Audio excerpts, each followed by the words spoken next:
전당대회를 앞두고 당권 주자들 사이에 경쟁이 치열해지는 가운데 내부 분열을 극복하고 강한 야당을 만들겠다며 당대표 선거에 도전장을 낸 김문수 전 고용노동부 장관, 전 국민의힘 대통령 후보, 고용노동부 장관, 경기도지사 역임.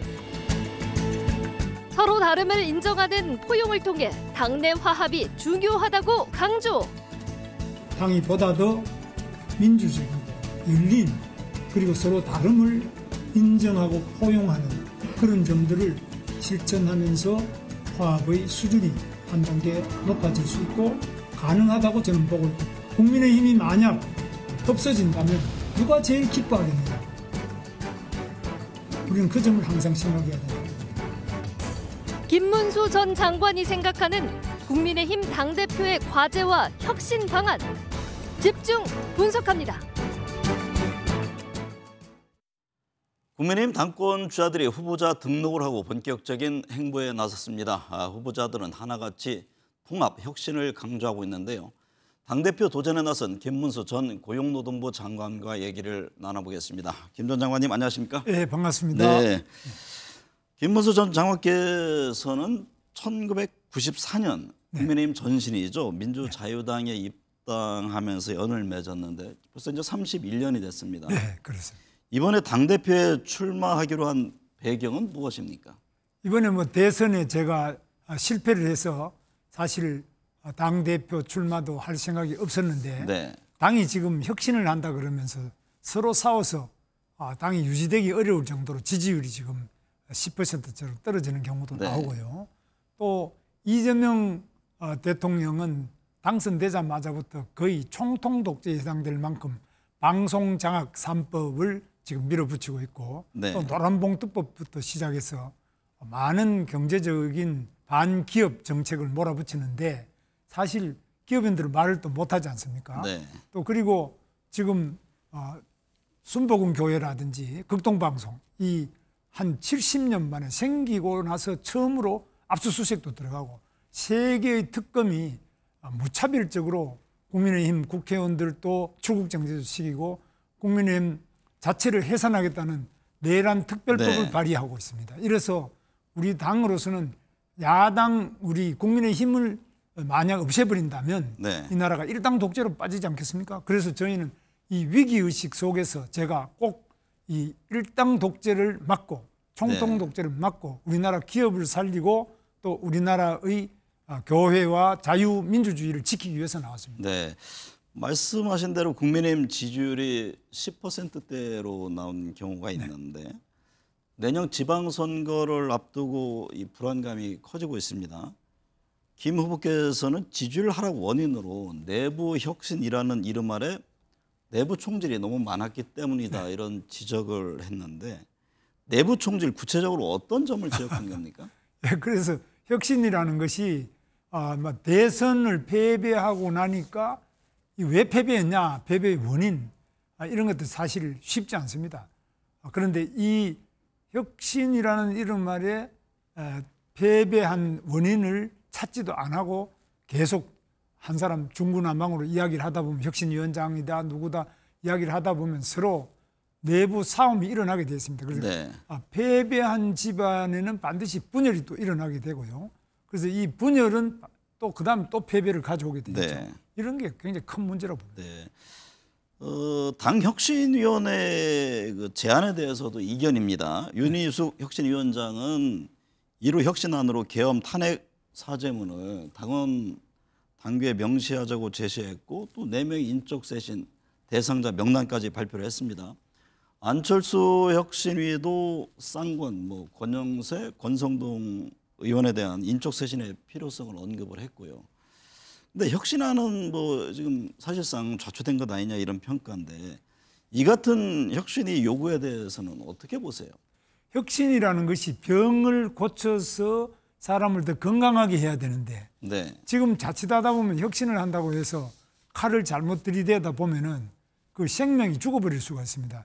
지금 집권한 민주당에서는 아예 국민의힘을 해산해야 되겠다고 해서 115명이 내란 특별법을 만들어서 국민의 해체법을 만들어 놓고 네. 또 박찬대 그 후보는 45명 제명 결의안을 내놓고 있는 상태에서 우리 혁신위원회에서 우리 당 국회의원들 제가 세보니까 한 40여 명을 다 내보내자 이러면은 우리가 지금 107석인데요. 네. 지금 한 60석밖에 안 남고 다 나가버리면 바로 지금 저는 이재명 대통령이 집권 연장을 위해서 바로 개헌에 들어갈 것으로 보고 연임제 개헌으로 들어가게 되는데 이 이유는 이 이재명 대통령은 임기가 끝나면 바로 재판이 되잖아요. 네. 5개 재판이 시작되면 뭐 감옥 갈 거는 분명하기 때문에 네. 본인이 감옥 안 가기 위해서 또 이렇게 개헌을 추진하지 않을 수 없을 것으로 보고 있습니다. 네.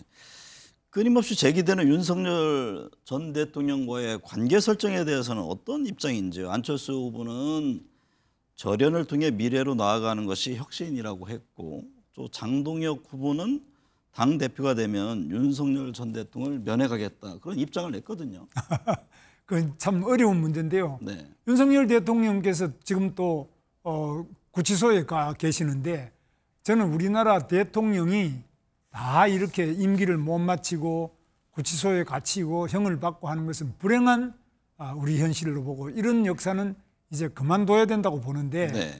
그렇게 되기 위해서는 우리가 대통령이라고 해서 더 엄격한 어떤 규정이나 대통령이라고 해서 인권이 지켜지지 않으면 안 되고 네. 윤석열 대통령이 감옥에서도 인권이 지켜져야 되는데 최근에 윤석열 대통령이 뭐 본인이 체포영장 집행을 구인영장 집행을 막기 위해서 뭐 옷을 벗었느니 이런 것 이거 자체가 인권 침해입니다. 네. 교도소에서 있은 일을 누가 합니까? 네. 바로 이거는 교정 당국과 검찰 당국이 아니면 네. 어떤 기자도 접근이 불가능한 이런 내용을 바로 그 정부 당국에서 흘려가지고 윤석열 대통령 재소자에게도 인권이 있는데 또 그분이 더구나 대통령 출신 아닙니까? 네. 이런 인권 침해 현실은 절대로 해서는 안 된다고 보고 있습니다. 네.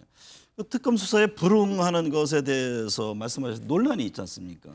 특검 자체는 어떻게 수사는 보세요? 뭐 응한다 하더라도 불응한다고 해서 뭐 옷을 벗었느니 뭐 어떠느냐 상세하게 윤석열 대통령의 그 인권에 대한 부분을 네. 보도케 하고 이것을 아주 또 공격하고 하는 이런 행위는 정말 대통령이 전직 대통령이 아니라 하더라도 네. 이거는 있어서 안 될 일이고 어느 교도소의 재소자라도 이런 일은 과거에도 없었고 있으면 바로 문책에 들어갑니다. 네. 조사해야 됩니다. 저는 반드시 이건 조사를 해서 이 윤석열 대통령이 뭐 죄가 있다 없다 이거는 이제 법원에서 따지고 네. 또 검찰에서 하겠습니다만은 그러나 그 인권 침해에 해당되는 부분에 대해서는 우리 당이 반드시 조사위원회를 구성해서 제가 대표가 되면 조사하고 엄중하게 그 관련자를 문책하겠습니다. 네. 윤 전 대통령이 특검 수사에는 응해야 된다는 입장이신가요? 뭐 어떤 수사든지 응하지 않을 수가 없지 않습니까? 네. 그거는 대한민국의 법률이나 그것은 강제력이 있고 또 일단은 특검이 저희들은 부당하다고 정치적으로 생각하지만 네. 당연히 응하는 것이 맞다고 생각합니다. 네. 전당대회에서 뭔가 획기적으로 변모하는 모습을 보여줘야 하는데 여전히 탄핵 찬성대 반대구도 아니냐 이런 지적이 나옵니다. 과연 이런 상황에서 김 후보가 강조하는 단결이 될지 오히려 전당대회 이후에 분당 가능성까지 거론하는 분들이 있습니다. 그거는 뭐 전혀 지금 우리 당이 분당이 되면 대한민국은 민주당 일당 독재 네. 이것은 바로 개헌 그리고 인권은 말할 것도 없고 기업도 지금 굉장히 더 어려움에 빠지고 노조는 노란봉투법 같은 게 통과시키고 이래서 총파업으로부터 해서 모든 기업이 다 떠나고 나면은 네. 우리 젊은이들은 어디서 취업을 합니까? 뭐 일자리를 가져야 되지. 푼돈 몇 푼 뭐 몇십만 원 나눠준다. 또 실업급여다. 이런 식으로 해가지고 우리 젊은이들 평생을 허송세월하게 해서는 안 되죠. 네. 인적 쇄신과 관련해서 누구를 잘라내자, 징계하자고 하면 당이 약화된다고 지적한 바 있습니다. 김 후보께서는 지금은 인적 쇄신을 언급할 때가 아니다 이렇게 보고 계신 건지요? 인적 쇄신은 때가 있습니다. 네. 우리가 봄에 씨를 뿌려놓고 바로 낫을 들고 추수를 하자 이거 안 되지 않습니까? 네. 인적 쇄신은 우선에 내년 6월 달에 있는 지방선거가 있습니다. 네. 지방선거가 지금 10개월밖에 안 남았거든요. 그럼 지방선거를 위해서는 새로운 인재를 우리가 영입해야 되고 또 그 현재 있는 분들에 대해서도 비리가 있다거나 문제가 있는 사람, 당의 공정한 객관적 평가에 의해서 잘라낼 사람 과감하게 잘라내야 됩니다. 그런데 네. 국회의원들은 지금 우리가 안 자르더라도 지금 민주당에서 45명 제명 결의안을 국회 본회의에 올려놨습니다. 네. 그리고 우리 당을 해체해버리자 하는 그런 결의안도 올라가 있고요. 그 법안이 올라가 있고 우리에게 주었던 그동안 국고보조금도 전부 다 환수하겠다. 이 법률을 내놓은 상태에서 우리끼리 싸워가 우리 국회의원들 다 내쫓고 나면은 이 당이 존재하는 않는 거는 괜찮은데 네. 우리 당이 없어지고 일당 독재가 되면 과연 누가 우리 국민들을 지켜주고 누가 우리 청년들의 일자리를 만들고 누가 우리 기업을 지켜주고 네. 누가 우리 교회를 지키겠냐? 저는 묻지 않을 수 없습니다. 네. 전한길 씨의 입당과 함께 극우 논란도 거셉니다. 전한길 씨는 당대표 후보들에게 질의서도 보내겠다고 했는데요. 극우 논란과 함께 전시의 문제는 어떻게 보고 계세요? 그런데 전체적으로는 극우라는 것이 무엇이 극우냐 하는 문제가 있는데 이것은 극우라는 것은 정청래 같은 분 극좌들이 만들어낸 프레임입니다. 네. 정청래 대표는 아시다시피 대학 다닐 때 건국대학교 사건으로 전국의 주체사상파들이 모여가지고 그때 수백 명이 구속됐거든요. 저도 그때 감옥에 있었습니다. 네. 그리고 1989년에는 미국 대사, 그레그 대사입니다. 그레그 대사가 살림을 하는 그 미국 대사관저, 정동에 있는 대사관저 담을 타넘어가지고 네. 거기에 들어가가지고 사과탄을 던지고 신나를 뿌리고 해서 방화하고 이렇게 해서 그레그 대사가 옆집으로 피신하고 하는 이런 극좌 테러리스트입니다. 네. 이런 사람이 우리 당을 보고 극우라는 둥 누구 보고 극우라고 하는 거 이런 거는 우리가 말려들면 안 되고요. 네. 전한길 선생은 아시다시피 그 사람이 그냥 학원 강사입니다. 그 사람이 무슨 수류탄을 던진 것도 아니고 그 사람이 무슨 친나를 뿌리고 누구를 불을 찌르고 이런 일이 없습니다. 그 정청래 대표 같은 사람 눈에는 네. 전부 다 우리를 보고 극우란 본인이야말로 극좌 테러리스트입니다. 네. 근데 당내 한동훈, 오세훈, 안철수, 유승민 등이 전당대회를 앞두고서 표현이 적절한지 모르겠습니다만 반극우 연대에 나선다 이런 얘기가 들리잖아요. 이분들은 분명 입장 차이를 갖고 있는 것 같은데 그 점은 어떻게 보세요? 그건 제가 아직 자세히 들어보지도 못했습니다만 네. 우리 당에 계시는 많은 분들의 염려, 우려 이런 부분은 제가 말씀을 충분히 경청하고 네. 또 그분들의 견해를 들어보도록 하겠습니다. 그러나 우리 국민의힘은 과거에 저 같은 사람도 받아들였는데 저를 받아들일 때 당시에 민주자유당의 당무위원들이 굉장히 반발을 했습니다. 네. 김문수는 완전히 좌파 아니냐, 왜 받아들이냐, 우리 당하고 맞느냐 이러는데 그동안에 우리 당은 많은 이질적인 다른 부분을 받아들여서 3당 합당도 하고요.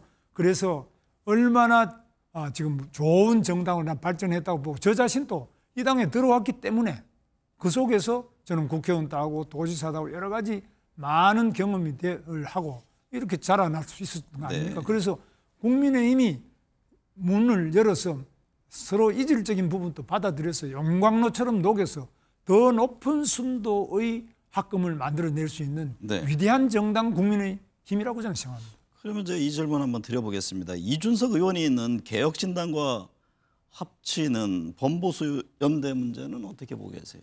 그 부분은 이제 당내 의견이 있습니다. 그러나 지난번 대선에서도 제가 졌던 이유는 네. 바로 이준석 후보하고 합쳤다면 네. 저는 충분히 이길 수 있었다고 봅니다. 단순 산술 합으로서도 이재명 후보보다 높았지만 뿐만 아니라 이 이준석 후보와 제가 합치면은 더 시너지가 일어나서 우리 선거를 포기하고 기권하려고 하던 사람들도 전부 신이 나서 네. 투표장으로 달려 나와서 저는 상당한 정도 이길 수 있었다고 보는데 나누어지면은 반드시 패배하고 합쳐지면은 이긴다는 것은 얼마 전에 심지연 교수가 써놓은 한국 정당 역사에서도 잘 이야기했고 이거는 1948년 이후 지금까지 나누어져서 승리한 정당은 없다. 네. 합쳐야만 승리한다. 이것은 정치학계에서도 공인된 이론입니다. 그러면 궁극적으로 이준석 대표의 신당과도 함께 해야 된다 이렇게 보고 계시는 거군요. 그렇습니다. 일단은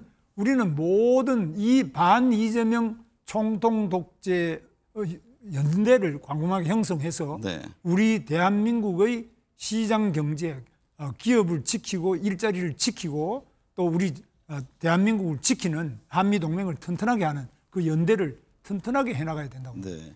지금 국민의힘 상황을 한나라당이었던 2004년 때와 비교합니다. 뭐 잘 아시겠습니다만 17대 총선을 20여일 앞두고 여의도 공터에 천막당사를 설치해서 민심을 되돌린 바가 있잖아요.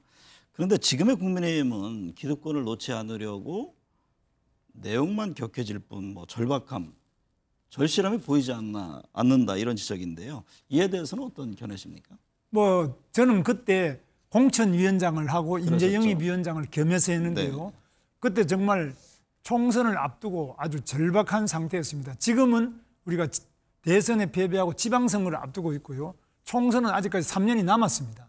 그러다 보니까 이 총선을 앞둔 대책은 일단 지방선거에 승리하면서 네. 거기에서 문제가 되는 부분은 또 해결해서 총선을 맞이해야 된다고 보는데요. 네. 그런 점에서 한꺼번에 모든 것을 다 혁신하자. 이거는 자칫하면 병을 고치려고 수술을 하는데 수술도 순서가 있습니다. 네. 사람의 몸의 상태와 병을 보고 수술해야 되는데 잘 제가 경험도 많고 저 나름대로 성공한 공천도 해보고 당을 혁신한 거 이런 거 해봤으니까 경험 많은 김문수에게 좀 맡겨주시면 제가 멋지게 해내겠습니다. 당대표 후보들 간의 경쟁이 치열합니다. 안철수 후보는 김 후보를 향해서 사퇴하라고 했습니다. 한덕수 후보와 단일화 약속을 어기면서 대선 패배의 원인을 제공했다는 건데 이에 대해서는 어떻게 보세요? 한덕수 후보와는 단일화가 됐습니다. 네. 그래서 한덕수 후보는 안 나왔지 않습니까? 저만 나갔죠. 네. 단일화 못한 것은 이준석 후보와 단일화를 못한 것이 제가 참 죄송스럽게 생각하는데 네. 안철수 후보도 여러 가지 뭐 혁신적인 안을 내시는데 아까도 제가 만나고 같이 발표도 했습니다만은 안철수 후보도 제가 잘 포용을 해서 자주 대화하고 토론하면서 우리 당을 보다 더 다양하고 힘 있는 그리고 혁신하는 정당으로 만들어 가겠습니다. 그때 한밤중에 후보 교체 시도를 보고서 어떤 심정이셨습니까? 저는 뭐 거기에서 당원 전체 투표를 한다고 하는데 그것이 제대로 안 될 줄 아는데 우리 당원들이 정말 위대한 당원이라고 생각하는데 지도부가 말이 안 되는 안을 내놓고 찬반 투표를 물었는데 네. 당원들의 4차례에 걸친 전당대회에서 민주적으로 선출된 김문수가 정당한데 왜 교체하느냐? 지도부가 잘못됐다. 이렇게 부결을 시켰습니다. 네. 이것은 아마 세계 정당 역사상 없던 아주 위대한 국민의힘 당원들의 승리라고 저는 생각합니다. 국민의힘 당무감사위원회가 권영세 이양수 의원에게 대선 후보 교체 시도 책임을 물어서 당원권 3년 정지 징계를 의결했습니다. 이에 대한 당내 반응도 지금 엇갈리고 있는데요.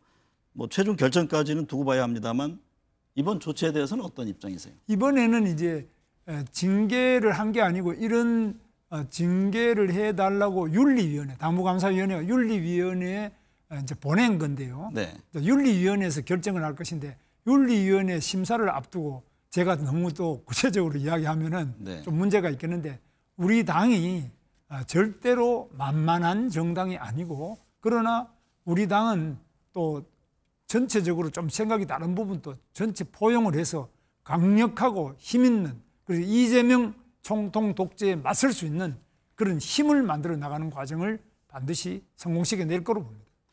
이번 전당대회에서 선출된 당대표 임기는 내년 지방선거까지로 생각한다고 말했습니다. 지방선거 결과에 당의 운명이 걸렸다 이렇게 보고 계신 건가요? 그렇습니다. 지방선거가 지금 굉장히 어려운 선거인데요. 네. 그때까지 지금 우리 당은 첫째 뭉쳐야만 이긴다. 두 번째로는 또 제일 중요한 점이 스스로 혁신해야만 이길 수 있다. 네. 그래서 뼈를 깎는 혁신을 제가 하겠는데 혁신이 인적 혁신만이 아니라 우리 당은 지금 교육 체계도 많이 무너져 있고요. 조직도 확대를 더 해야 되는데 조직도 지금 아직까지 약한 상태고 또 연구 정책 기능 이런 것도 약합니다. 그래서 네. 많은 부분에 고쳐야 될 게 있는데 한두 가지가 아닌데 이게 한꺼번에 안 되겠습니다만 그중에 가장 급한 것은 내년 지방선거에 이기기 위한 인재의 영입과 또 분명한 공천, 절대 돈 공천이 아니라 깨끗하게 공천해야 된다. 두 번째는 바로 민주적인 시스템에 따른 네. 공천해야지 누가 부탁하는 거 한다든지 이런 그런 어떤 쪽지 공천 이런 거 안 된다. 확실하게 민주적이고 투명하고 깨끗한 공천 네. 반드시 해내도록 하겠습니다. 근데 인적 쇄신 없는 혁신이 과연 무슨 의미가 있느냐 이런 반론이 있지 않습니까? 인적 혁신은 방금 말씀드린 것처럼 국회의원들을 지금 우리가 몰아낸다고 할 때는 네. 그 국회의원들이 어디로 가서 앉아 있겠느냐. 근데 우리가 지금 선거도 아닌데 공천 기회도 아직 3년 남았는데 그러면 자칫하다가는 이재명 총통 독재를 이롭게 하는 이적 네. 행위가 될 수도 있기 때문에 이건 굉장히 신중하고 제가 경험이 많지 않겠습니까? 네. 정치적 경험을 가지고 미래를 예측하면서 병을 고쳐야지 그냥 칼을 대면 다 혁신이 된다. 저는 그렇게 안 보고 네. 정말 집도의 경험이 많은 이 김문수가 반드시 국민의 뜻을 잘 받들겠습니다.